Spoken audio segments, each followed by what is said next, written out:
Singapurning eng qoloq davlatini eng rivojlangan davlatga olib chiqa olgan Lee Kuan Yew g'irt diktator bo'lgan. Atrofidagi barcha muxolifatchilarni tozalab tashlagan, so'z erkinligini ham bo'g'ib qo'ygan.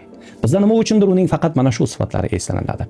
Haqiqatda Lee Kuan Yew g'irt diktator bo'lgan. Buni uning o'zi ham tan oladi. Lekin nimagadir uning o'z yaqinlarini atrofidan tozalab tashlagani, ularga birorta ham amal bermagani, korrupsiyaga qarshi radikal kurash olib borganini deyarli hech kim eslamaydi.